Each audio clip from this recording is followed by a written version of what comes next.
Today is a dark and dismal day in Trinidad and Tobago. I want to say that the news is heating up. The place is starting to feel. So I'm going to give some advice tonight. My heartfelt advice is for no reason other than this, than to make sure you and your family are safe always. Consider this advice during a pandemic. So that's what the advice is for. Things could spin out of control. The government comes across like they don't know what they're doing. the opposition seems only interested in scoring cheap points, regardless of what the couple of defenders of the opposition say, and who in power and who not in power. It doesn't matter.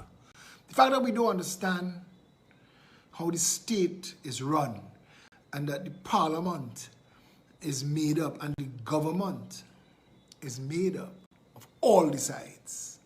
And all the sides work together to deliver what we call governance. From the president, the government, the opposition, and all the offices of state work. They all have roles and functions, and they're supposed to work together to deliver something to the people of Trinidad and Tobago called governance. Governance is leadership and management. Governance is a way forward, pointing a way forward. Governance is taking responsibility for making sure that the schools are run, and the hospitals are run, and the garbage is picked up on time, and that you have water in your tap, and that there is national security. We have no governance. We've not had governance for a long time, and it's a mockery to the democracy that some of you choose to defend your side and call what your side did or is doing as governance. If we were governed, Trinidad and Tobago couldn't have a water problem. Again, today more water fell on this country than we could use for the next 3 months. And we just wash it out to sea. We've never had anybody with a vision deal with our water. We've had predominantly the UNC. I mean, the PNM played around with water for a while. Lock joint scandal in Eric Williams' times. We had the hydrants, the saltwater hydrants. We had bywater. We had a lot of bacchanal early in the game, but then the PNM seems to have abandoned using water for corruption, and the UNC jumped in there hard. Hard. The UNC and everything they touch, water for all, water for you, water for me, water for all, everybody, family, and it's all theft, and it's all bubble. And the desalcot plant and any desalination going on in a country that has more water than it could ever use fall from the sky for free could only be bubble. This is junkyard politics. This is mimic men governance. That's where the term mimic men fits well. This is mimic men governance. They're playing the part. She dressing up, he dressing up. The headlines of the newspapers today is who lie more. And we worried why people are saying things. A police officer was suspended for suggesting that the country ripe for an insurrection. Or he suggested that he would support one. That is a mad statement to make, and I would never support lawlessness. I'll tell you why. And I'll tell you why so you understand. We cannot move from lazy uninvolvement to bad behavior. And worse, if you pull that genie out of that bottle, you put it in the back end. Countries that do regime change through violence continue to do regime change through violence. Yes, I absolutely agree the EBC is corrupt. I would say that to anybody, that it needs to be investigated. The last election, things that happened leading up, things that happened to me. I was the most outspoken politician coming up to the last election, and the EBC deliberately published in the newspaper and omitted my name. Deliberately, and created mass confusion for spite, because they could. So yeah, I honestly believe the EBC is used as a tool of the PNM. I wouldn't argue with that. But it's not like if the UNC had won, we'd be better off. And that's what irks me. Because when somebody could call me on the phone after I do that video in Diego Martin about Powder Magazine Phase 2 transforming into middle-class Victoria Keys that we still never got the money back for, and the poor people who live in Powder Magazine and other places have paid taxes that subsidize those middle-class people's mortgages and rents. And for somebody to call me on the phone who was involved, and he said, listen, the transformation from low-income housing to the first piece of criminality, well, the first piece of criminality was the project. Because everything the PNM touches is corrupt. The PNM has never done anything that was just altruistic. The PNM has never, no government of the PNM, the Eric Williams was a crook. Eric Williams was a straight up crook, and his job was to beat the black vote into order. His job was to steal elections and create a platform of legal corruption, compromised ethics. There's no professional ethics in this country. There's no organization that people take seriously, the media, the lawyers, nobody. Nobody. The country has no faith in itself. It has no faith in anyone. A friend of mine, Rudy Paul, said, this country don't trust itself. Don't trust each other. Don't trust its leaders. Don't trust nobody. So when I realize people don't trust me, and they tell me, I'd be surprised if you did.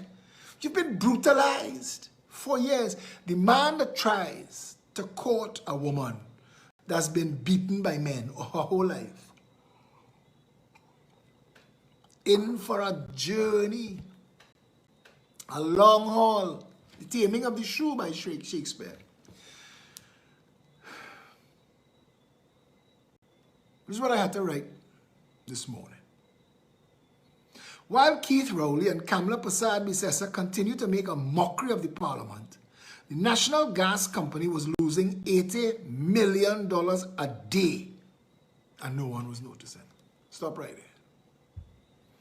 The National Gas Company of a country this small was losing $80 million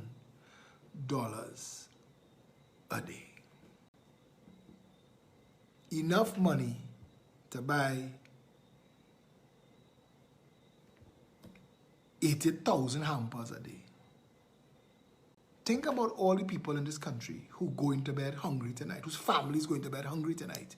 The National Gas Company was losing, Conrad Enel and his team was costing the taxpayers of this country $80 million lost today, flush it down the toilet. $80 million lost.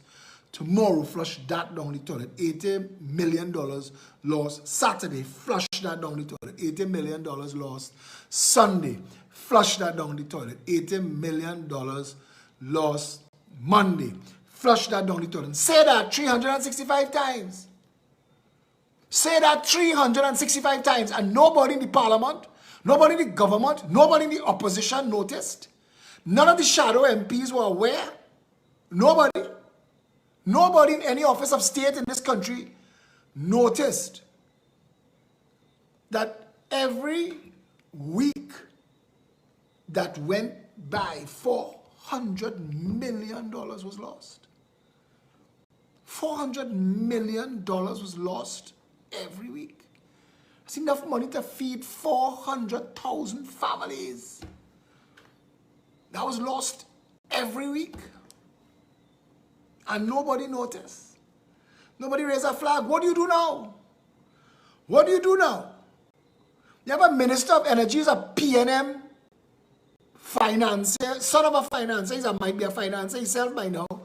He is a puppet, a known liar, and a deceiver of the nation. He's not the Minister of Energy. The last Minister of Energy was a crook, a criminal crook. Franklin Kahn was a crook that beg in a lawyer's office, and let me tell you something now. I get information y'all don't have it. Beg a man. Beg him. Don't give evidence now. Don't give evidence. To the people who want to stand up and tell me when I talk, they think I talk like the UNC.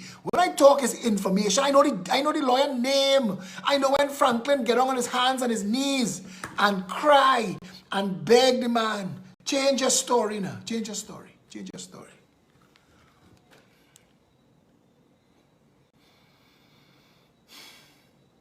Petrotrin just conducted an arbitration with a company that presented an invoice for providing oil to Petrotrin that Petrotrin said it never got. So the company hired Ramesh Lawrence Maharaj to sue for the money. Now, I want to tell you, having been through enough of these defamation court cases, it's not really about what might be true but it's whose lawyers could better tap dance and salsa in the courtroom. That's what it's about. It's about the presentation of words, not necessarily fact. And some judges don't like that at all. In one matter, I heard a judge say, how did this appear before me? None of these claims add up. And I felt some hope in the system. I don't want to dwell on that too much. That's a topic for a whole other story. And I feel that when we open that story and we as a nation start to look into that one, it's going to be a different kind of healing we're going to need after. But Petrotrin or the state lost a case. Hear this, how incompetent the state's lawyers had to have been, deliberately or otherwise. I want to say that the people who hired them had to be incompetent too. Because you lost a case to a company that, one, is currently under investigation for fraud by the Trinidad and Tobago Police Service. So the court, the defense was supposed to move a motion to say there is a criminal investigation underway that may very well end up instructing the outcome of this matter. So we would like to make a motion today that we stand down until the outcome of the investigation. I don't know if that was done. But two things that were instructive, I have not heard come out of that arbitration. All I've heard is they win. And they come in for their $1 billion. And the lawyer pressing for Kamala to apologize. The second thing I have heard, I don't know. But as a shareholder of Petrotrin and a taxpayer in the country who will be responsible for $1,000 out of that $1 billion, I want to know if my $1,000 is being correctly spent. Because I have to physically put out $1,000 like you, like every one of us, if we lose this case. But apparently, the field that the oil coming from is a field called Cat's Hill. And apparently, it's depleted wells and capped wells. And many in the know who have not been called to give evidence, either to the police that I am aware of, but it's an ongoing investigation, or to the courts, have said, even if you do work on them wells, it can deliver $100 million worth of oil. Somebody else said that they still have evidence of the pump records. And the pump records don't lie. So Petrotrin shut down, and the information to defend the state missing? Nah. And all of this going on, and Keith Rowley and Kamala playing liar in the parliament. While Keith Rowley and Kamala Persad-Bissessar continue to make a mockery of the parliament, the National Gas Company was losing $80 million a day, and no one was noticing. 3,000 ghost employees were being dutifully paid by the Water Authority for what appears to be decades without anyone seeing a discrepancy. 3,000 people. If they was working for janitor salary, 3,000 a month, that's $9 million a month. That's $100 million a year. So if that happened for 10 years, that's $1 billion gone.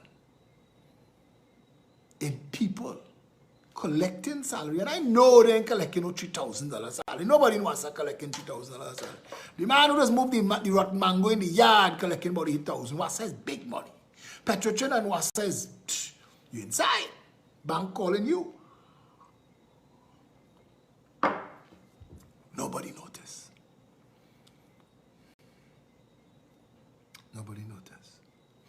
And a company that is currently being investigated for fraud successfully sued the state for loss of an invoice payment despite the fact that information available in the public space seems to question if it were even possible for that company to supply the $100 million worth of oil they invoiced for. While all of that was going on, the $5 billion a year public health system, led by the pandemic fire team, recklessly endangered and put citizens at risk by the thousands, including the elderly and the already infirm, lining them up for hours for a vaccine that the Ministry of Health knew it did not have. You playing liar in the parliament when the prime minister said the buck stops with him. This is criminal, depraved indifference, if not reckless disregard for human life.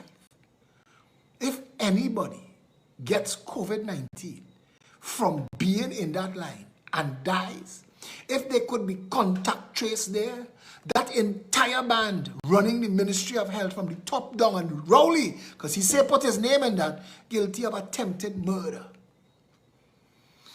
An announcement was made that the nation's $3 billion airline is about to be scrapped and looted again 1 week before the nation's borders are opened. But no one can say why the airline chose to have its planes sit idle instead of put to work servicing the other Caribbean destinations that were open while Trinidad was locked down.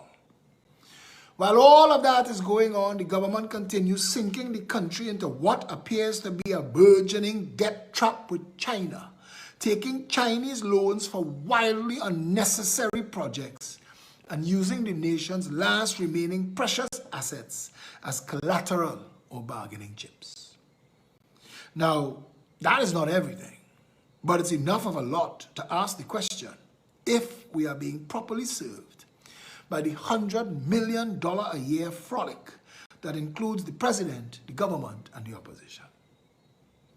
If all they do is fail and fight, if all that comes out of that costly endeavor are allegations of massive corruption and incompetence on both sides, while the president is left to fiddle as Trinidad and Tobago burns to the ground, surely at some point we, the people, are going to want to have a conversation about how do we stop the madness. Surely. And if you got to hear flabbergasted and anxious, take comfort in knowing that for economy of space and respect for your limited time, I limited this to the greatest hits. It's a lot worse. A lot. Science tells us that the first step in solving a problem is facing that one might exist. If after reading this and knowing all of the other acts of theft, negligence, and failure we have suffered under every administration for the last 58 years that got us to here, you have to decide if you want to mount a rescue or simply let the country fail. But you need to decide fast because we're running out of time. The good news is, of course, it can be fixed, but it becomes an even more Herculean task with each passing day descending down the rabbit hole. But it can. We just have to want it enough to tell mommy and daddy that they were wrong, that there was no lesser evil, that voting race was never the solution, that we needed to vote for people who had a clue about how to run a country and not to vote for people who use office to enrich financiers, friends, and family. But you've heard a lot of this before and survived, so maybe you ignore this alarm as well, even though by now it takes a full day's work for many, if not most, to afford a bundle of bodi. The fix the country needs is going to take all of us, every single one of us, red, white, black, green, and every shade and color in between. And if you want it fixed, raise your hand, because it's also going to require all hands on deck. We are gathering the patriots to raise the flag. If you want to help, reach out. After I sent that, somebody sent me this. Good day, sir. don't know if you're thinking about this too. The entire of last year, up to December 31st, 2020, we had 127 deaths and 373 active cases of COVID.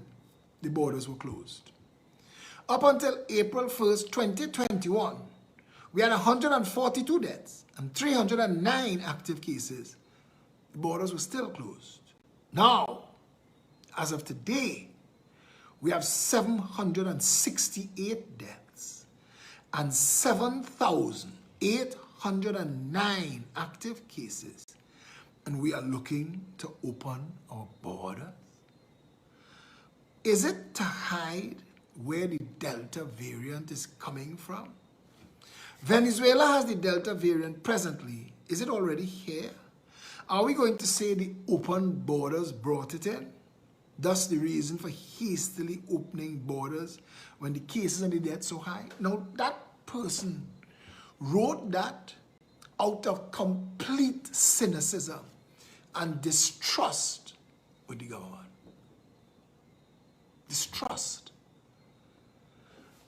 When I say it is spinning out of control, the people of Trinidad and Tobago en masse do not trust the government. And the only reason the government is in office is because they trust the opposition even less.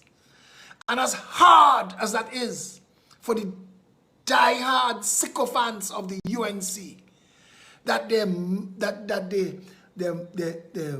Holy Mother Kamala could be so mistrusted and in many quarters despised for overseeing 5 years and 6 months of abuse of public office.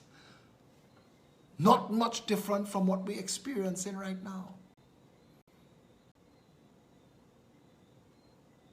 William Butler Yeats wrote The Second Coming.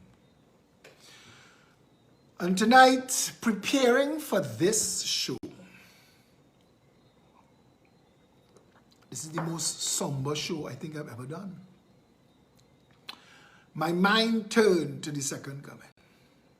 This is The Second Coming by William Butler Yeats. Listen to the words of this. Turning and turning in the widening gyre, the falcon cannot hear the falconer. Things fall apart, the center cannot hold. Mere anarchy is loosed upon the world. The blood-dimmed tide is loosed, and everywhere the ceremony of innocence is drowned. The best lack all conviction, while the worst are full of passionate intensity. Surely some revelation is at hand. Surely the second coming is at hand. The second coming. Hardly are those words out when a vast image out of Spiritus Mundi troubles my sight. Somewhere in sands of the desert, a shape with lion body and the head of a man, a gaze blank and pitiless as the sun, is moving its slow thighs, while all about it, real shadows of the indignant desert birds. The darkness drops again, but now I know that 20 centuries of stony sleep were vexed to nightmare by a rocking cradle, and what rough beast, its hour come round at last, slouches towards Bethlehem to be born.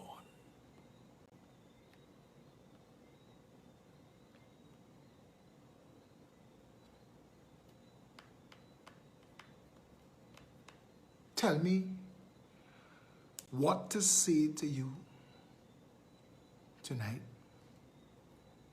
that you need to believe that will make you trust any office of state. Tell me what you need to hear me say tonight. When every Saturday your Prime Minister lies to you and highly paid public health officials lie to you. They might call it creative bookkeeping. It's lies. And they're lying. And they're not lying. If they were lying for incompetence, I'd offer to help. But they're lying because people are stealing money. Big, big money. And they're lying to keep themselves in office, not because they want to hold on to office, but they're lying to keep out of office those who might bring them to justice. So they lie to you. They bribe media owners with advertising the state does not need. They bribe journalists who are poorly paid and keep them in their stable and use them to spew propaganda and lies. We live in a country where the current Prime Minister tried to overthrow the previous government in the parliament under privilege by trick, larceny by trick, dishonesty. He created something called Emailgate, which was nonsense from conception.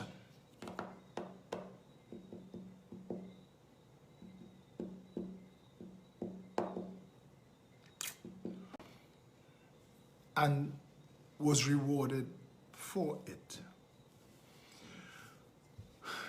The previous government, the People's Partnership government, when you sit to talk to people, even people you want to trust, when you sit to talk to them, you are reminded of the criminal activity that they facilitated if they didn't take direct part in.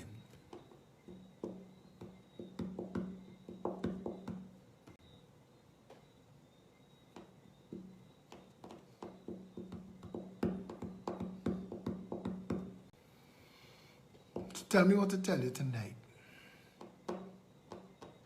There are people who write me on a daily basis. I could think of Benny and Martin Haytham, who worked their whole young lives as DJs in nightclubs. And when you're a DJ in a nightclub and a promoter, you just literally beat yourself out. And I think of them, and they work their whole young lives, save up their money, and open they buy Woodford Cafe to take themselves to the next level. And they're working hard, they're thinking of them because they become the middle class. And to the people who may not have prospered, I want to use Benny and Martin Haytham, and they could cuss me if they want, I don't care. Because they worked so hard. I grew up with them in Woodbrook. They grew up in a little corner house in, not Henry Pier, the street next to Henry Pier, the street with Fatima. Or was it Henry Pier? Anyway, I grew up in Woodbrook. So a lot of these people that I know who grew up there too. And I know where they came from. They know what I come from. So we can't fool each other. And I know how hard they work, how hard Benny worked, how hard Martin worked.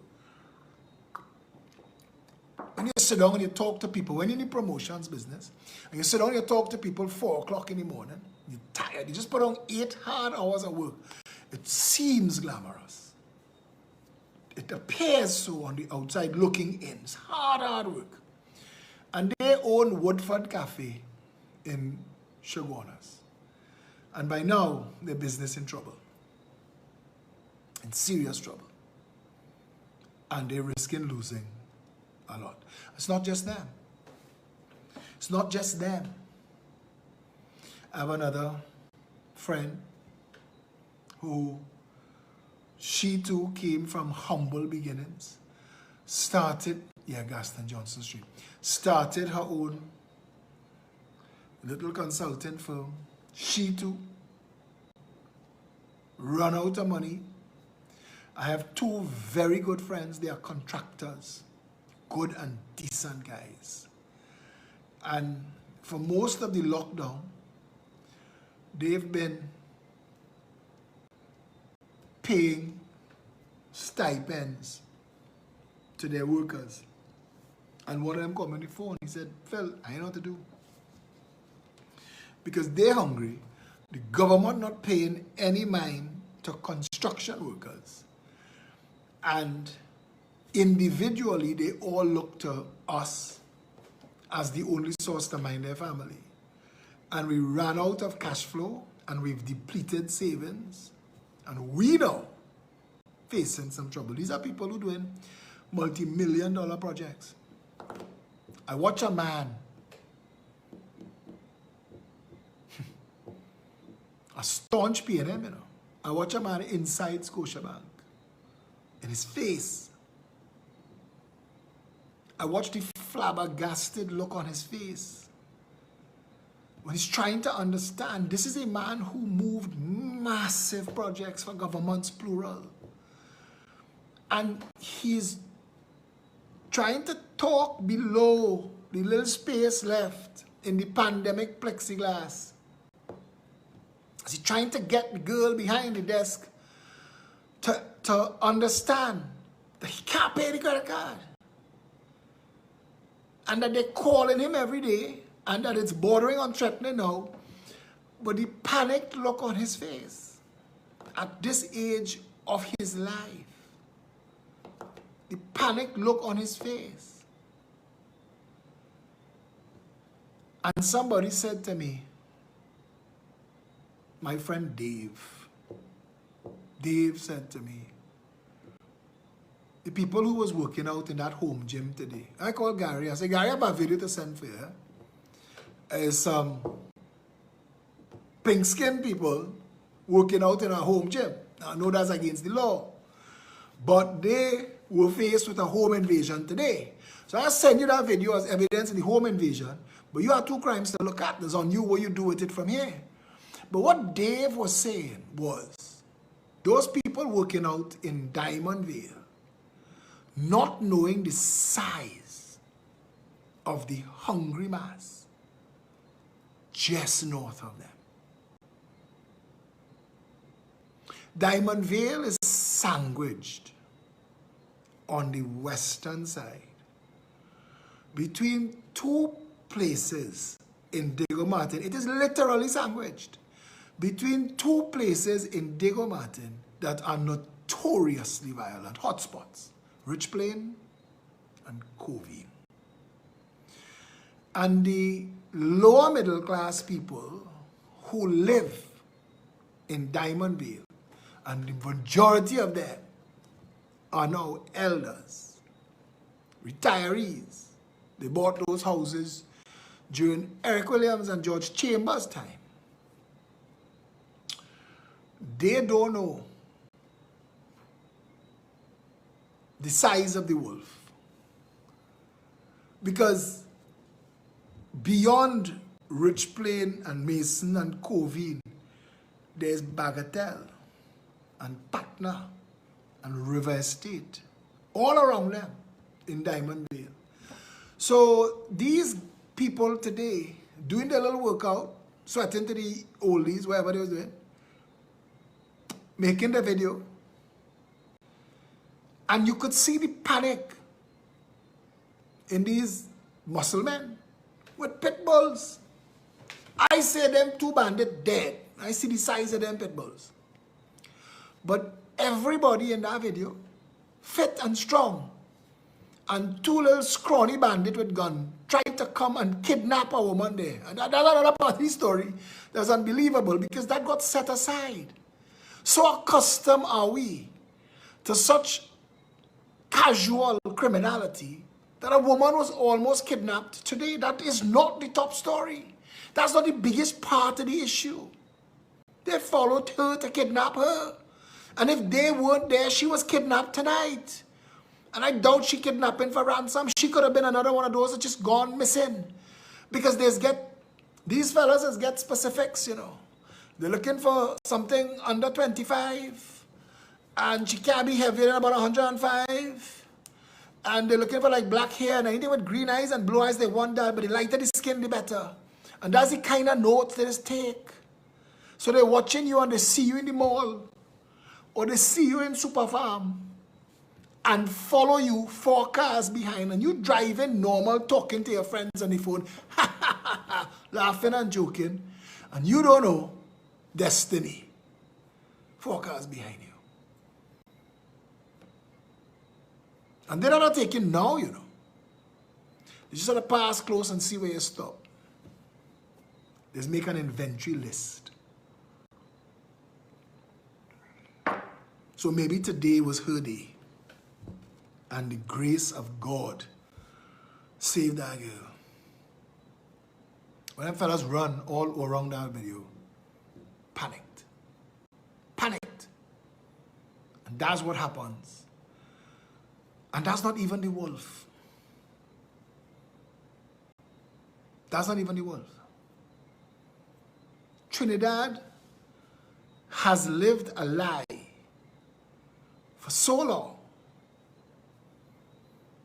that I don't think many understand the true size of the poverty and the desperation in this country. There are 500,000 people in Trinidad and Tobago that live on less than minimum wage. Many are not getting paid now. When Gatsby Dolly put out them 2 little plastic bag of yam and dasheen that has used every Saturday in 1 pot of soup. And she put that out in celebration of the PNM's concern for its people. My mind. You see, those who don't learn from history are condemned to relive it. My mind went to Marie Antoinette. Because this woman on Facebook, and she's talk a crocus bag of shit. When she wanted to make her contribution to the pepper spray thing, the government has finally made it safe for us, the women who travel in public. Bullshit. You travel nowhere. You never knew. You stunt and play your ass all through your whole term.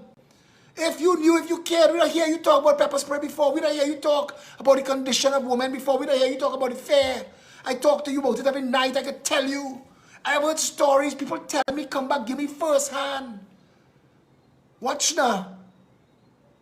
Go and stick a piece of duct tape on your mouth. And without using your hands, try and take it off. This is a crazy time. And I don't know what to say other than to say, hold on. If you lose the plot and it goes the wrong way, it is the people on the bottom that will suffer most and longest. It always is. If you want to make a serious decision, make one to change the government. Now, in every country in the world, there are democratic rights of protest, and you're entitled to those things because you have rights under law that no government should be allowed to take away from you. And if they try to take away your rights, then it's you and them. I have nothing more to say after that. Because if you stick your hand in the crab hole and the crab by jail, look for that. I ain't gaining that. You're entitled to your rights, and one of those rights is to protest for better. And there are ways to do that without endangering lives, without damaging anything. There are ways to do that. You have to be conscious. Now is not a time to play wild with the country. I'll tell you why.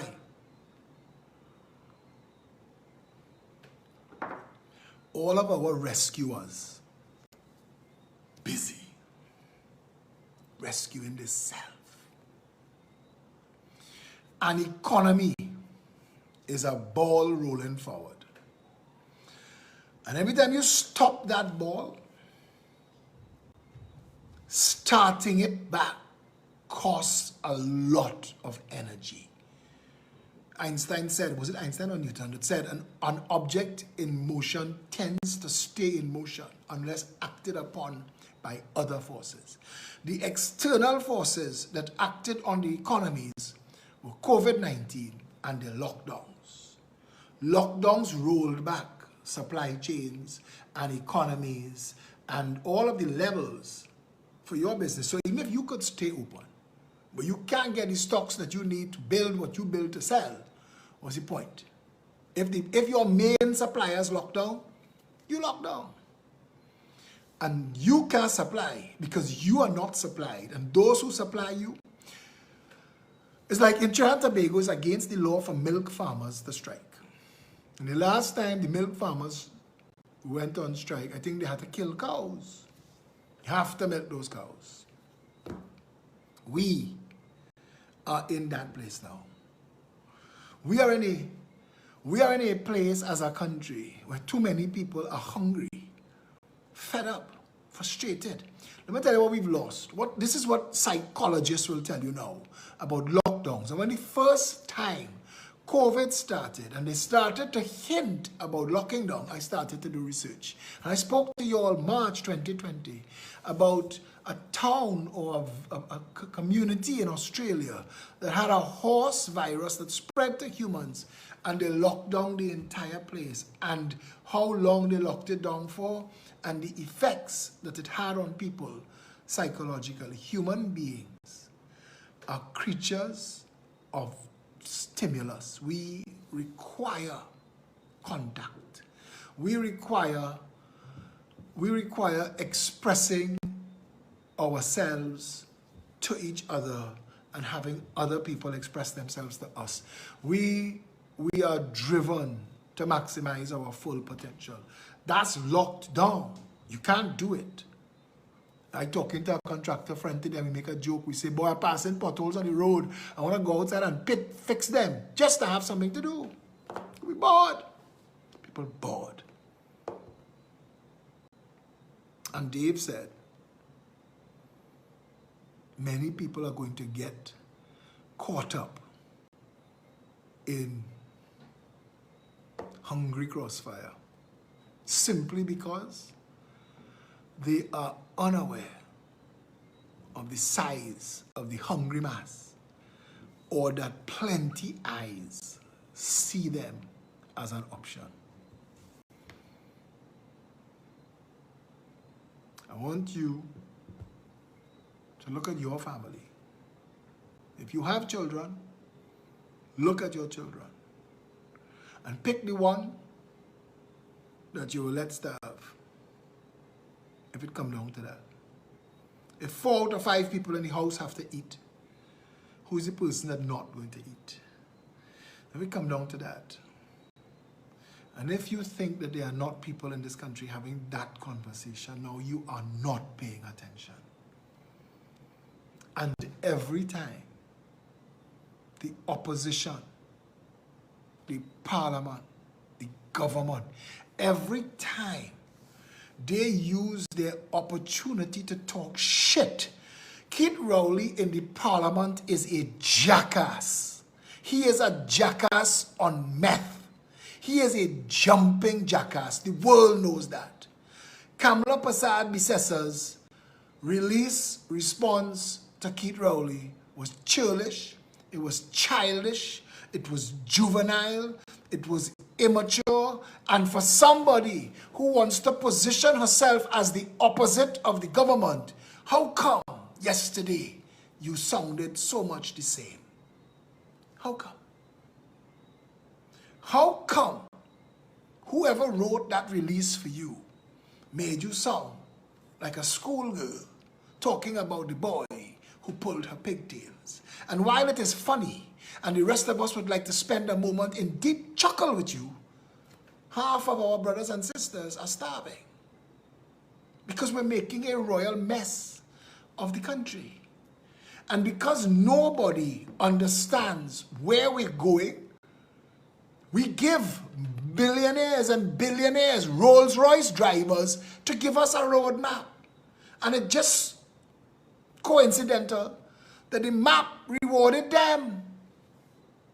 So people are sharing on social media information about the amount of money that this country has spent on COVID-19, and they're asking one simple question: where's my share? Where's mine? Because every time I sit in a taxi, I'm paying tax. Every time I put gas in my car, I'm paying tax. Every time I buy a kiss cake and a cokes, I'm paying tax. Everything, everywhere I turn, when I get my salary, my little humble wages at the end of the month, they take out tax, pay as you earn, NIS, all kind of shit. So they took all that out dutifully and I let it go for all these years. And I wait and I watch and I see that now that it's my turn for somebody to reach a hand down and help me up and to look after mine, because I could starve and go outside and eat grass. But my children, you see, that will get a man ignorant and angry. We use the word ignorant in Trinidad to mean angry, tripped off.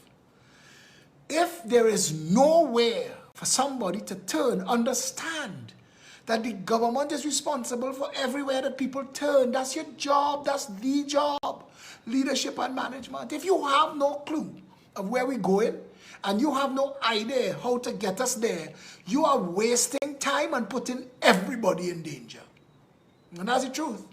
And if the other side, if ketchup and mustard on the same shit, if the other side of the parliament just on nonsense and mommy, look what he say, call daddy, because that's all we're hearing. Complaints. We're not hearing leadership. We're not hearing stand up, stand down, sit up, sit down. We're not hearing nothing from the opposition. They might as well go away. Because all they're telling us about the Speaker of the House, the President of the House, the EBC, this one, that one. You complain. Like a bunch of complaining jackasses. And outside there on social media, fighting with anybody who trying to offer a way forward and fighting them down because you want to say, hey, stay in all your lane. We is the opposition. As if the people of Trinidad and Tobago have two choices, shit and more shit. We cannot, not now, behave as if that is normal. And everybody in this country has come to the place. I want to tell Kamala something. When I was scrolling through the news feed today, I saw Anna Munsami celebrate your release. If anything should be a trigger that you talk shit, you see when the trolls and the knuckle draggers like what you do the opposite of that. Don't please them. Because when you please them, you're turning everybody else off. You're getting applause from the cheap seats. You're preaching to the choir, but the church empty and the pews gathering dust. Because everybody else that you would like to attract, that you want to turn on and get excited. Yes, it's UNC time again. Every time you do shit like that, they say, can't walk with all you. Can't walk with all you. And to the people who say to me, it is my job to point that direction and help them and guide them, let me tell you something.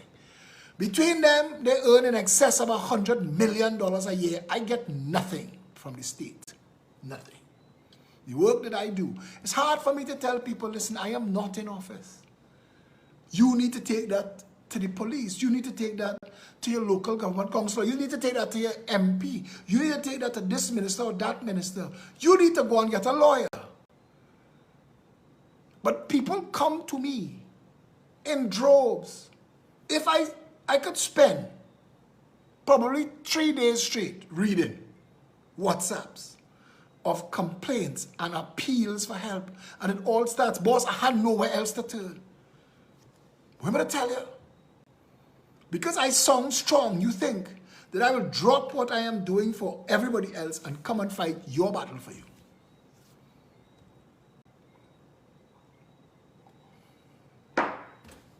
And if I check, you have dutifully supported one of those two political parties. And now that you need them, you can't get anybody to even answer the phone.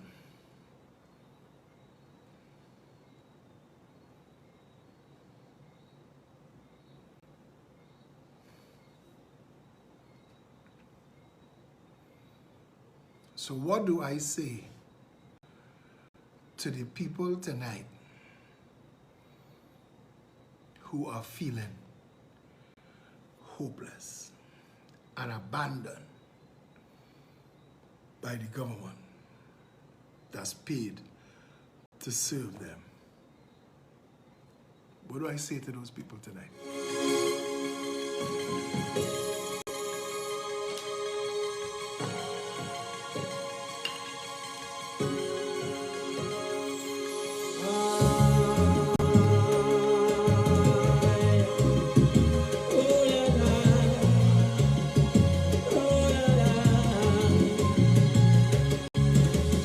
Every day I sit and wonder how this sweet island gets so bitter. Low salary but cost of living gets higher. We inhumane behavior, things don't turn upside down. Smiling faces becomes a frown. Guns galore, we now live in fear. People no longer seems to care. My heart is filled with pain and agony. I see a man begging for mercy.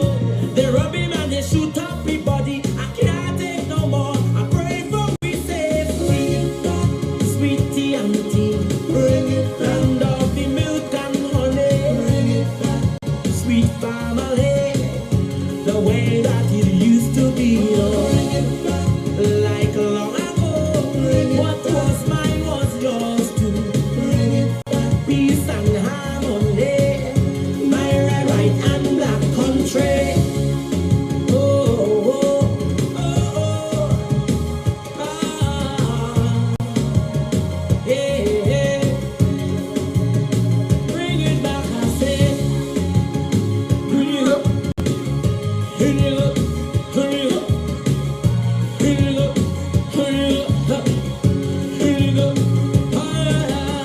All I see is darkness all over. Stray bullets have running for cover. Shedding tears has become so natural. Humans behaving more like animals. No respect for values anymore. Even the lawmakers breaking the law. Who can we trust? Tell me who to save. Each day undertakers dig new graves. Wailing and balling is the new band launching. New sizes are boxing, they're measuring. Nearly all our souls. You're hearing and moaning. Life for a movie, it's been big on now showing. Bring it back, sweetie auntie. Bring it back, land of the milk and honey. Bring it back, sweet family, the way that it used to be, Lord. Bring it back, like long ago. Bring it what back, was mine was yours too. Bring it back, peace and harmony, my red, white and black country. Oh.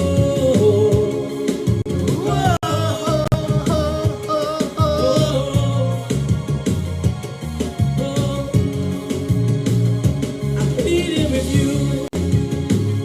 I'm pleading with you, no. Bring back the nation. Like his blood and crime take over. The rich and all feeling the pressure. People die like flies, yet Shane Mahabia said, Philip, instead of fighting the puppets for power, let's unite and become the 1%. He who holds the money holds the power. Come join me to encourage a conglomerate of all businesses which, when united, shall rival the 1%. Do you think that you are the first person to have that idea, Shane? If Trinidadians could have united, we would not be where we are now. we fight. What would it take for us to unite? Look how we cheering them going astray, and the poor hold on to faith each day. So All who hear my message and playing dumb, many go pay in time to come. So all the innocent lives they're taking, the mind and the soul they corrupting. everything has a price to pay. On a great, great judgment day, Sweetie auntie, land of the milk and honey, sweet family, the way that it used to be, like long ago. What was mine was yours. Peace and harmony, my red, white and black country.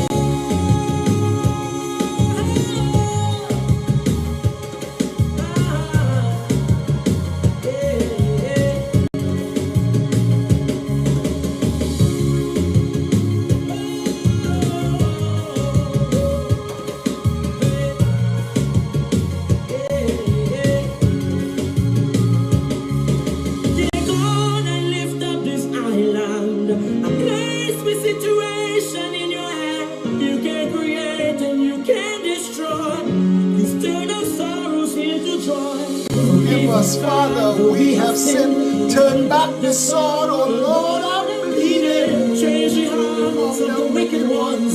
Guide and protect our daughters and sons.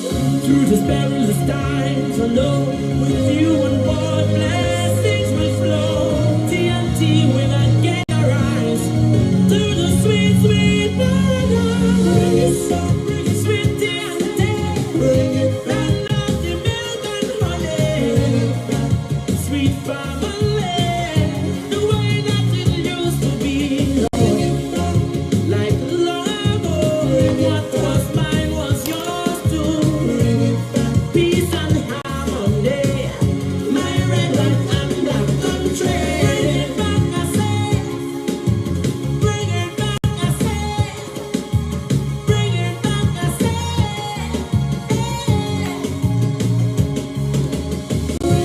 When it take a village to grow a child, and all we do is Bring the country back, I say. When we eat from the same pot, we drink from the same cup.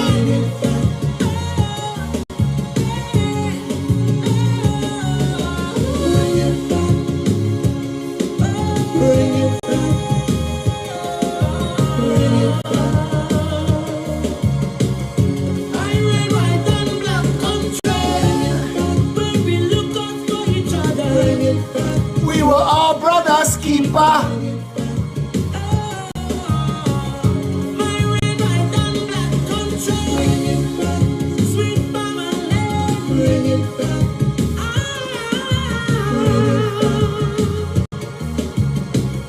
My red, white and black country.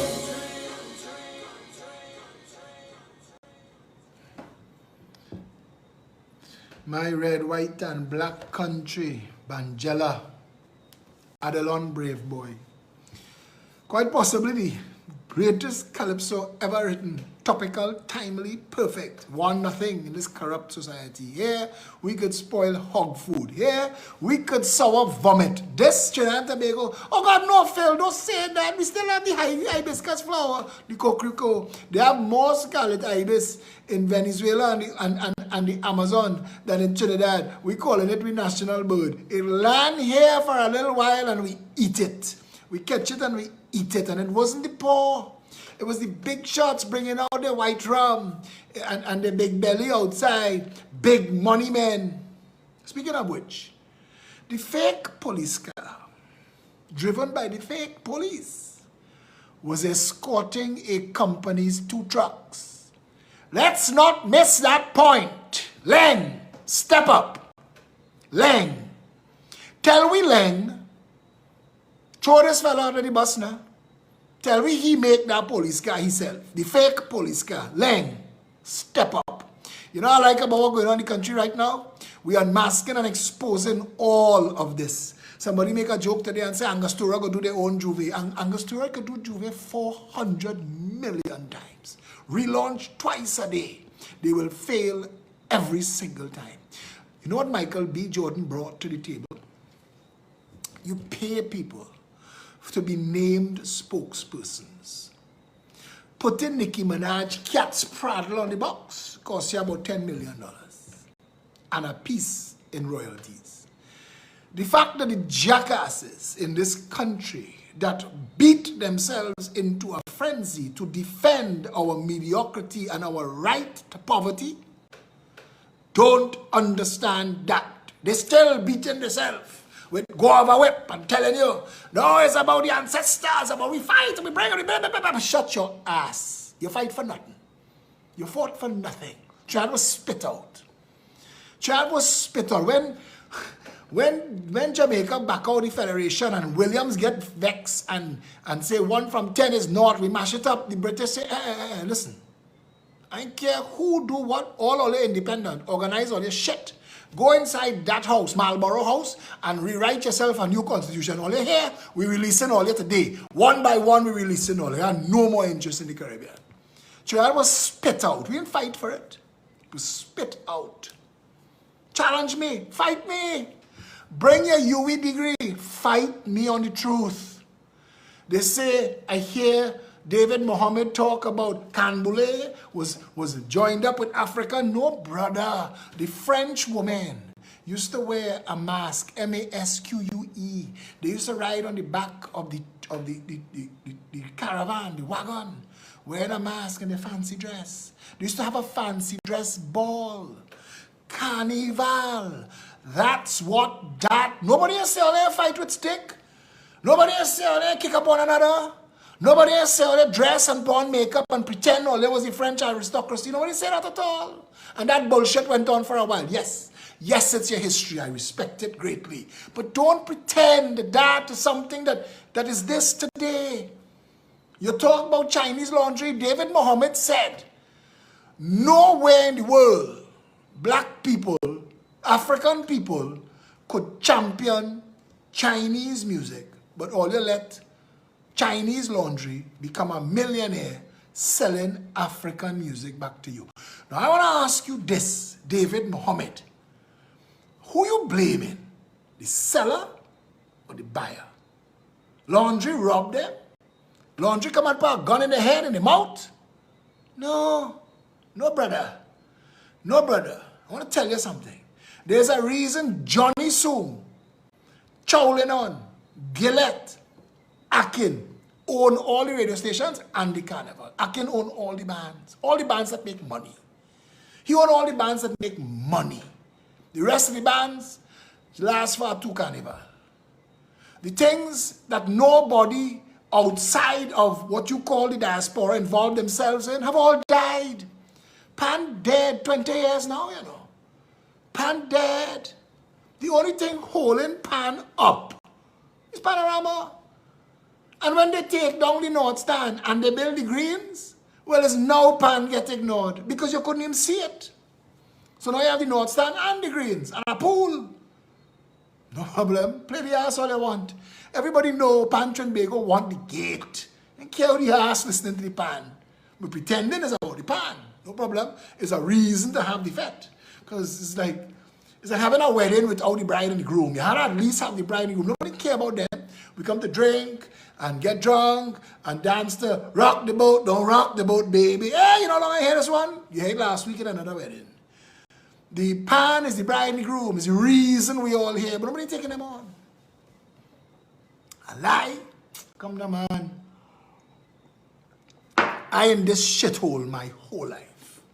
And I watch us go time and again from opportunity after opportunity. We snatch defeat from the jaws of victory. The people who have done us wrong have been people occupying a place in town called Balize House. And it is there that others outside of maybe the diaspora that have been using people of African descent as puppets for all of our 58 years. That's where you have your problem, brother. Take it up there. But if an opportunity exists, don't blame the sellers. Michael B. Jordan are gonna not, unless something happens, unless he relaunch, I tell you, boy, when I tell you, I'm begging the man to launch it as Cadumont or Crop Over. Boy, launch big. Launch with Jamaica. Call it reggaeton. Who's reggaeton? There's Dominican Republic. Call it reggae. Call it Sunsplash. The biggest concert in the Caribbean. Sunsplash. I don't know if they still have it. Reggae music gone worldwide. Reggae music belongs to the world now. Only in insular, inward looking, navel gazing, crab in a barrel, donkey hole Trinidad and Tobago. Do we create things just to say, nah, Betty go. You can't have what we own. We own this. It don't make we no money. It don't do nothing for we. But you can't have it. What? You want to give we millions of dollars? You want to take us to the world and help us do better? This is Trinidad. We don't interested in that shit. We like mediocrity and poverty. Here, we want our violence and our bullshit raw and runny. But come and sell we no dreams. And tell we about a better. I mean, what we gonna do if Oprah talking about Trinidad and telling everybody, come Trinidad and 1 billion people see that? What we gonna do? Massa Day done end. We want them to come. And we watch Michael B. Jordan in all his sexy African glory. and treat him like massa. Treat him like massa. Massa, they done. They accuse the man of Columbusing. Well, friend, if it wasn't thing to cry, I'd be laughing. It's the names of these people that only come out for shit. And they organize themselves well and seize a piece of high ground that you can't contest because it's a racist high ground. And they know that. That's all they have going. Dashiki politics for Emancipation Day. No problem. Enjoy your mediocrity. But home of the steel band, Calypso, Limbo. Somebody say, what about stick fighting? What about Boko Jambi? Peter Minchell made Moko Jambi an international thing with Saga Boy and Tantan and then the Los Angeles Olympics. But outside of that, Calypso dead. Nobody wants to hear Calypso anymore. PNM supporters use Calypso if somebody else in office to beat them and racially denigrate them and tongue-in-cheek, and tell toilet paper and all that kind of shit. Right, okay, cool. That's yours, fine, keep it. We don't earn you no money. It's taxpayers paying for that. Limbo. Drunk people at office parties in America. That's when they pay attention to limbo. It's a gimmick. Steel band. If the government stopped being able to afford the stipend paid to steel band men, because there is no steel band in this country that can exist financially without handouts, what we call sponsorship and government stipends. But pan, as a musical instrument, has failed the most important test of all, being able to assimilate into all other cultures. So when you watch a 50-piece and a 100-piece orchestra, it is made up of instruments from all over the world. Drums from Africa. You don't see a steel band there. There's never a need for a steel band. Why is that? Why is that? Because we fail steel band.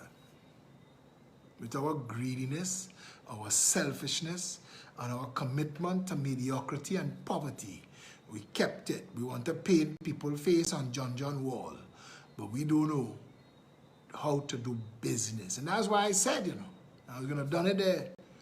Because I want to argue with these people. But I said, I like Wendell Warren. I do. And I read this girl, Tella Springer. I read her stuff. I quote her all the time when she said that we are the only Caribbean nation foolish enough with our backs to the sea and we build buildings to block our people from the sea. I agreed with that. Tell you the biggest reason I disagree with this. Besides the fact that it would have been a financial windfall inestimable. You can't even guess or quantify all of the downstream, upstream. Only Camarage be damned. She bad talk Trinidad, she used Trinidad, she could kiss my ass. Nicki Minaj sang one song I like, Super Bass. I really like that song. But the rest, she could keep. Them 100 million like she and Cardi B come and take over. That's the truth too, ain't? But besides the fact that this man, he, with his run, if it had make a hit, he'd have pulled Marshall and Kess out of Trinidad. Where they're trying to go for a long time. He'd have pulled Orange Sky and all of them who begging by the gate, please give me a blind, give me a thing, give me a sing, give me a song, give me a backup. A woman named Platten, Rachel Platten, came to Trinidad, sang backup in Soca Monarch and went back home to America and said because of that opportunity, she decided to become a singer. And she's a worldwide, she got #1 trainer. This girl trainer, her parents was from Trinidad. She grew up in America, #1. We need America to do it. We can't do it here. Nobody gonna overhear it here. Rum and Coca-Cola was a Trinidad song. We cuss that it went #1 internationally. We cuss for that, like it doing something in Trinidad. It gave the world a first look at Trinidad. Drinking rum and Coca-Cola, going down Point Cumana. And these I love to do the calypso dance. Oh God, the calypso dance. When that come on, risky. Move your hips, darling. We fight. What was the man's name, boy? Harry Belafonte. We fight Harry. And after you spit in people's face enough time, they don't want nothing to do with you. But you see Springer and Wendell and them, who want to tell you about all the things that Juve stand for. You know where they jackass the scene? If they really cared about that, they could have allowed this man to take Trinidad's culture international with him in a bottle of rum. Because without rum, carnival dead. And I know that. If we ain't drunk, we'll really pay attention to the fact that we half naked in the street in the sun, whining on strange people's bamsies. Rum important to the carnival. We just come out to get drunk. Free up the inhibitions and do what the hell we like for 2 days. Call it Lego. Raise your hand and Lego. That's what we mean. Get drunk and forget about it for a day, for 2. No problem. So instead of using the opportunity to send our culture to the world that you're so proud of, the ancestors, you fail. You spit in that man's face. He's probably going to be one of the most famous actors in the world. If there is a Black Panther 2, he's gonna have a big role in it, a bigger role now that my boy dead. That fella was talented. 21 Bridges, watch that show. Can't remember his name. Chadwick, who played Black Panther.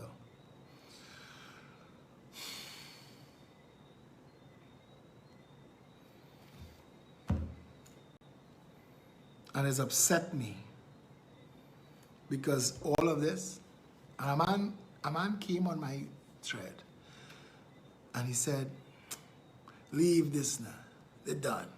You go back to the important issues. I said to him, the fact that you don't realize how important this issue is and why it is the pull pin on the hand grenade. That is the madness that is Trinidad and Tobago. It's there, that's it. It's right there.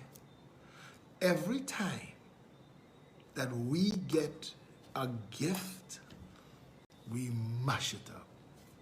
Marlon Eskai, God rest his soul, said to me, this country could spoil hog food. I never even used the term hog food in my life before Marlon Eskai.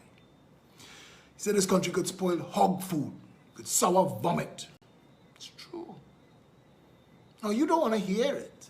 Like when you go to the doctor and you say you have cancer. You don't want to hear it, but you have cancer. You're not dead. We have this. Whatever this is that's wrong with me, this is what we have.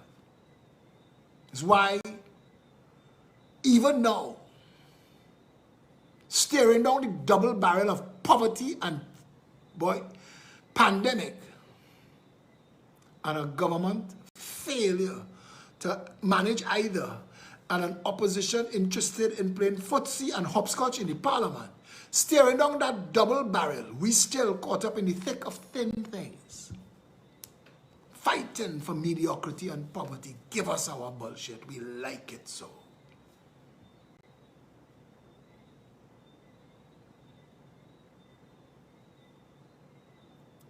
So, after all of that, Philip, give us a ray of hope.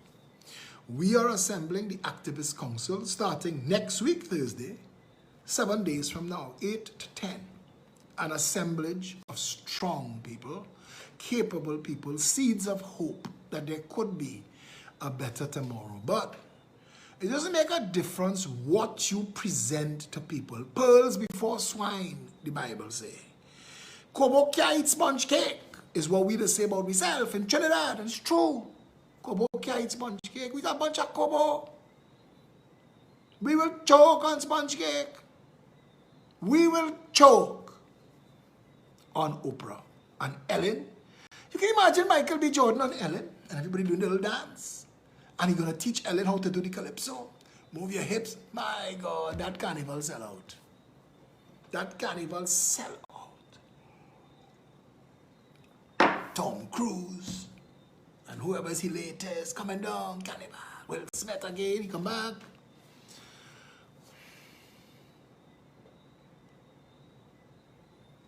It's 10:15, it's 10:16. I've overstayed my time. Give us some hope, Philip. Citizens Union of Trinidad and Tobago. Organize ourselves. It is when we are organized, rowing in the same direction, that we can get somewhere. We've been the rabble for too long. We've been distracted by shiny baubles and nothing for too long, from Columbus to now. And the Columbusian thing, I'll tell you why it resonates with me. You know what Columbus did? What PNM does every election. Lie to them, distract them with bullshit, give them cheap handouts, and steal their land. PNM, Columbusian, 58 years now. How they organize all yourself yet to talk about that? Hey, a channel in market vendor. How they organize all yourself yet? Talk about PNM Columbusian.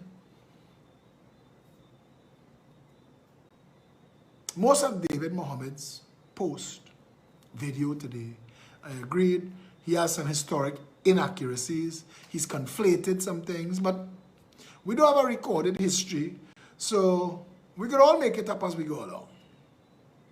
My history teacher in St. Mary's College hanged himself, not while he was teaching me history, and I don't think I had any part to play in it. He hanged himself later on. But in Form 2 in St. Mary's College, I got to class to find out that we had an assignment to write something. And it was important marks for the end of term, and I didn't do it. And history was the second morning period. And I in school from 7 o'clock, and history was 9:10, I think. And I started to write and write and write and write. And I write so much bullshit. And people took what I wrote and they copied some of it. And one of the things I did, because I'm good at filler, and I've been good at filler my whole life because I have a lot of information in my head. So I created stuff because I didn't have actual historic fact to put in the thing. And that's what a lot of them do when they're talking about Trinidad history. And I wrote that in the paper, and other people copied it. I got 9 out of 10, and other people got 9 out of 10. And he didn't run a red line through something that I wrote that I knew was absolute fabrication. And I learned that day in St. Mary's College that if you cannot intrigue them with intelligence, feel free to baffle them with bullshit.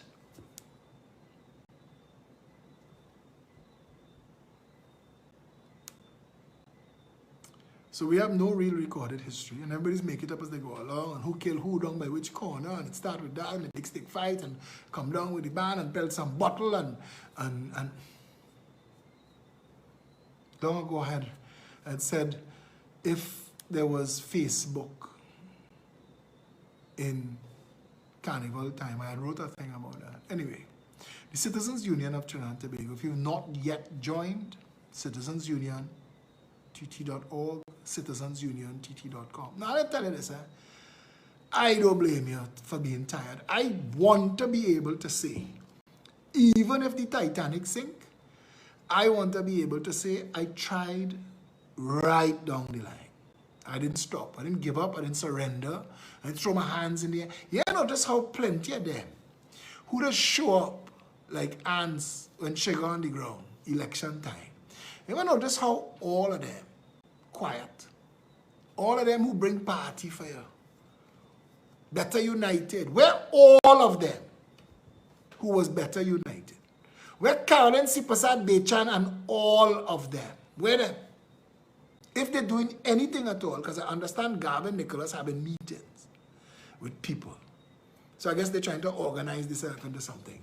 Like minds and like interests, ganging up. Let me try and push ourselves forward and look like we have some body and some substance. That's what they do. And brother, if it works for the UNC, might as well work for you. But nobody is speaking to you. Besides me, and a couple others, Raghu, Suzette. And what you need more than anything right now is a light to your feet so that you could see where you're going. Many of them are political opportunists, only interested in your vote to get office, to eat a food. Many of them. Waiting for the right time to put out the right release, to get a little shares and a likes and say, wow, we're still relevant. But they've abandoned the people in their time of need. And this is not about hampers. This is about being there with you. And I want to be able to say that I'll say to the very end I was here. Going forward, we have created an organization called the Citizens Union of Trinidad and Tobago. If you are in business, if you have a small business, when I say a small business, any size business, but we're trying to avoid doing business with businesses that already established or massive. We are against very much economic control, and have a lot of people working hard at economic hegemony and control of the economy, and the Citizens Union is opposed to that. So we really support competition, and we like helping people grow their businesses. We have tens of thousands of members. If you would like us to send our members to you, we could include you in our newsletter. It's updated regularly. You could talk to Satish Ramsaran, and he does the website. And you can go on the website, you can see a lot of the companies that offer specials and deals to Citizens Unions members. If you want to be one of those companies, call Felicia Holder or Joseph Ridge Paul. Felicia's number is 769-4590. Joseph Ridge Paul's number, I have to look it up. And I'll give you his number too, because I don't know if he's on the live right now. But that's okay. His number is 463-6946.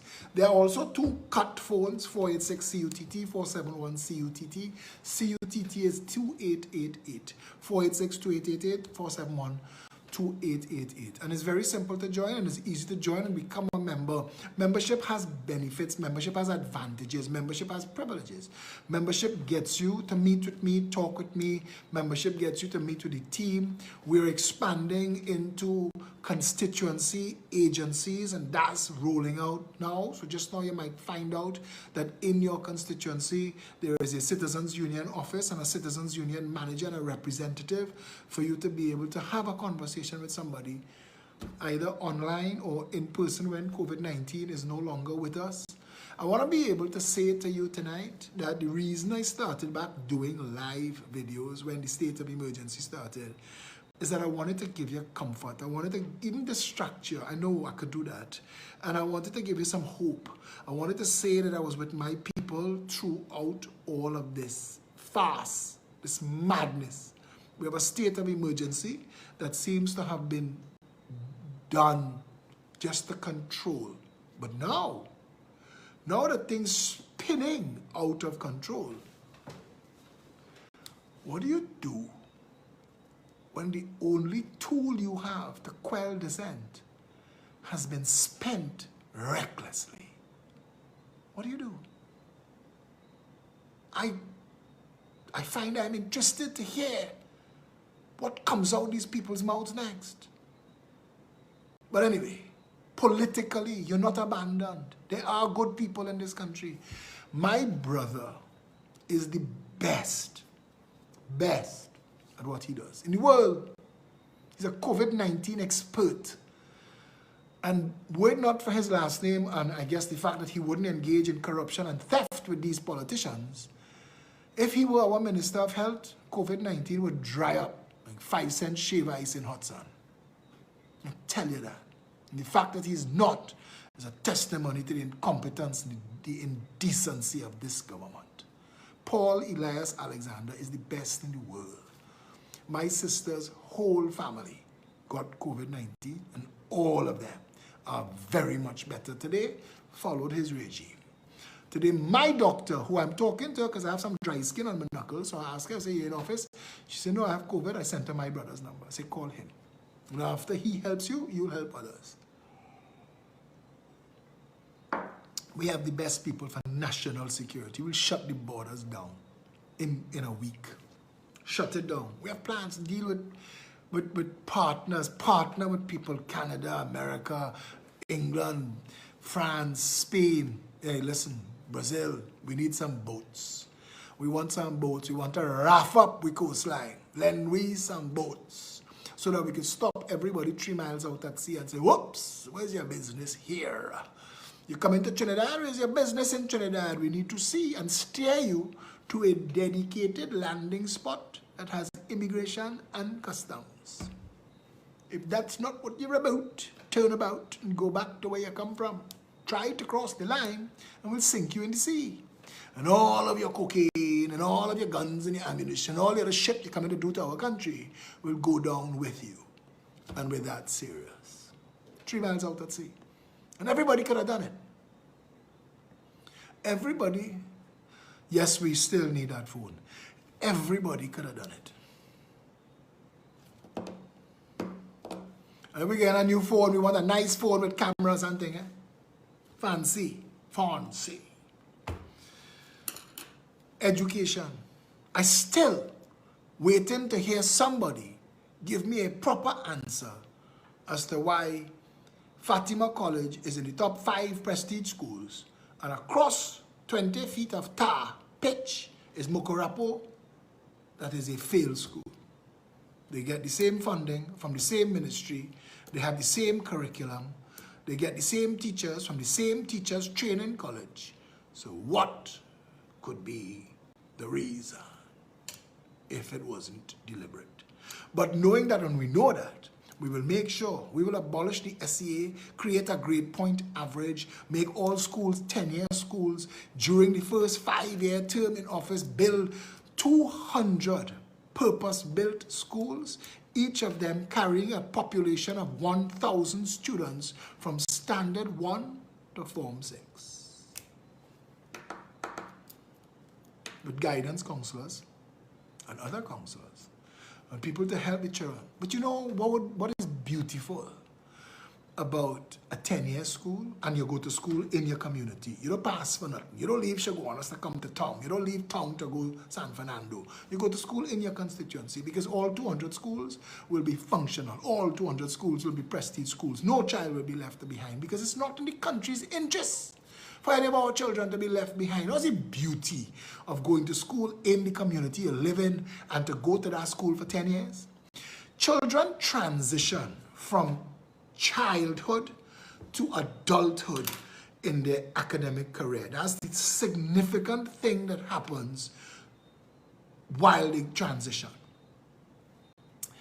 And one of the stupid things about the SEA, the CA, common entrance bullshit, is that at the age of 10 and 11, when children could least afford it, they are fractured from the biggest community that they are part of, their school, and taken and dropped into a school of strangers. And everybody bigger than them and taller than them and older than them and it's loud and it's frightening. Do you know that SEA, it's common entrance, is one of the leading causes of mental illness in this country? You know that? And we have jackasses as ministers of education who don't know that. Because if they did, they would declare a state of emergency on the education system. That's what we needed. A state of emergency on public health. A state of emergency on the education system. Give us a state of emergency on food production. Let all of those states of emergency have a goal. Public health, leave no patient behind. And within the community, that magic 9 minutes, we bring the hospital to you, we take you to the hospital, we treat emergency Emergency healthcare is 95% of all hospital visits. So we're dealing with emergency centers and distributing ambulances within spitting distance of everybody. If we can't get you in the hospital under 10 minutes with a heart attack or a stroke, fire your Minister of Health. That should be the rule. Give them a goal and a target and something to adhere to. The Ministry of Education, leave no child behind, all schools, 10-year schools. You can imagine the advantages to the parents of growing with the same administration in that school. Principal, vice principal, all the senior teachers, everybody. As your child goes from 5 years old to 15, 16 in that same school, you know that school, they know the school, everybody know everybody. All the children grow up together, they make lifelong friendships, unbreakable friendships, lifelong, they transition together. Can you imagine how much that alone would revolutionize this country? I want to fight for things, fight for that. Juve that, fight for that. You can imagine a Ministry of Public Utilities dedicated to transforming all of our rivers into retention dams. That the very water moving through the river will power the generators that runs the pumps, that sends the water held in those dams to the distribution centers. So it's self-liquidating, literally. Imagine that in the country that the Ministry of Public Utilities will be announcing that we have too much water and that we are going to be opening the dams to let some out tonight. Because 24/7 we have water, but we have too much. We are let some go. Imagine that country. Imagine that Trinidad. Imagine that Trinidad, where the border is so secure that if you try to smuggle in a piece of charcoal up your ass, by the time you reach inside Trinidad, it's a diamond. First is heat and pressure to get it in. Imagine a country so secure, its borders so secure that no more illegal guns and ammunition could come in. So you could give police officers $1,000, $2,000 to bring in the illegal guns and run a camera live online that's showing you police officers receive it, fire 3 bullets into the firing tank so they could log the ballistics and then burn the gun. Burn it. Reduce it to a piece of metal, molten metal. Imagine that country. Imagine a country where all of the farmland made available to farmers 1 acre at a time with an arrangement that we agree on what you're going to grow and we give you the support for what you're going to grow as part of a holistic food drives, what we need to feed the nation and then what we need to export. And we give you an acre, and if you hit 60% of that target and we're buying all that food from you at an agreed price now, so you're already in profit. 6 months down the road, you know you have $150,000 to collect because we just coming to collect all your pomsite, or we coming for all the pawpaw, or we coming for all the pimentos. It's like that. You can imagine that this man hit 60% this year and 60% next year, we upgrade you from 1 acre to 3. So you now increase. So you can go from $120,000 to $360,000 a crop cycle. Because you now have 3 acres. And if you hit that 60% again, boom, you had 5 acres. You want to be a mega farmer, you have to be a mega farmer through success. Not through sucking ass and bribing somebody. Imagine that country. Imagine Trinidad and Tobago where breadfruit is $4 for one and avocado is $2 because we have so much. Imagine a country, this country like that. Imagine this country redeveloping its dollar, pegging it to international standards, reworking what a unit of work is worth so that we make sure that the standard of living enjoyed in the best countries in the world are enjoyed here. But Philip, how would you underpin that? We will underpin that by making sure the first job of government is jobs. That every single citizen of this country who wants a job should have one. And the job, the purpose of every ambassador and high commissioner is to sell Trinidad business to the world or to bring foreign direct investment here. And it don't just have to be oil and gas. You could bring plastic manufacturing, you could bring new energy, you could bring electronics, information technology. Trinidadians, brilliant, we're talented, we go all over the world and we soar. We don't just try, we don't just survive, we thrive. You could bring all manner of business. We said where the Beetham landfill is, we were going to move the landfill from there. Engage, reduce, reuse, recycle, and sort and sift, so that what finally gets to our landfill doesn't damage the soil and the groundwater. But where the labas is to build the largest commercial zone in the country, starting from NP and running all the way to Sawa, and backfill in that sea when you need more, and put on 100,000 square foot factory complexes, and invite companies like Samsung and Apple and LG and whoever want to come here. And the thing is this, the more of our people you hire is the less taxes you're going to pay. Because once we get all of our people gainfully employed, imagine if you had a company here making dashboards for Mazda. They're hiring 50,000 people from the Beetham. Because it's just that much. When you make a new car, you have to build budget for 10 million cars. Imagine that country. Once you get everybody gainfully employed and you have a benchmark for what a unit of work is worth, then the next mission is to make sure everybody who have a job, who want a house, must have one. You have to work with them. Don't build a house.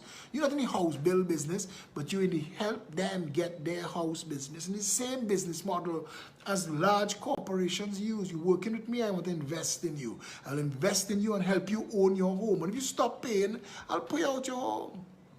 Somebody else will mow your lawn tomorrow, brother. Treat that like it's sacrosanct. That is what you're going and dead and leave to your children. So don't play the ass with it at all. But imagine 0 deposit, 0 interest for 30 years. You could own a home worth $250,000. And tell us something, the average house in Trinidad and Tobago costs less than that to build. Big house, Westmoreland's house, costs less than that to build. And you could own a $250,000 house for $8,000 a month. $800 a month, $500 per 100,000. It's so long we ain't talk policy. But imagine that country. Right now it's 8,000 per million. We wanted 800 per 100,000. Imagine that country. Imagine a Trinidad and Tobago where the average person no longer interested in pulling other people down, because they have so many opportunities to lift themselves up. Imagine that country. Imagine all the adults failed by the PNM and the UNC. Imagine finding out that all of the schools that closed in the evening at 3 o'clock reopen at 5 o'clock for extra classes. And for people who want to go back to school and you have nothing, you want your law degree and you're 50 years old, you're 60 years old, you want to be a doctor, come to school. We will invest in you. It's worth our while. Every time you open that kind of school, you close a jail. You give people hope, you give them opportunity, and you get to hell out their way.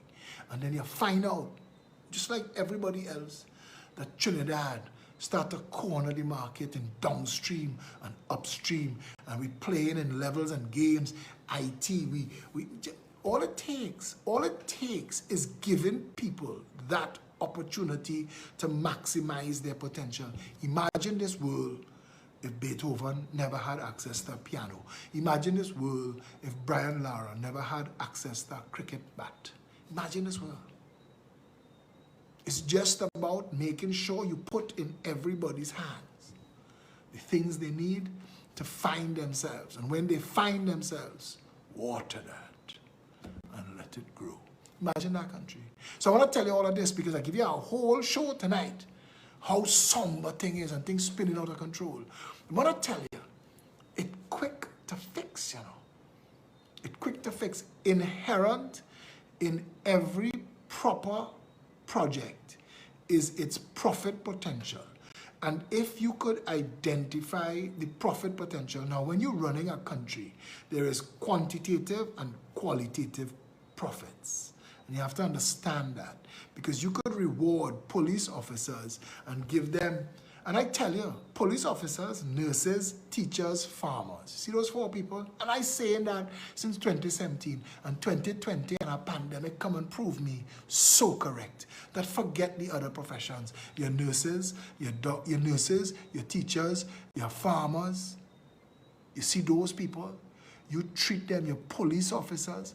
You give those people reward to do their job. A police officer want to kill nobody and beat up nobody and shoot nobody and get himself disciplined. You give that man the opportunity to build a life. He will build his community.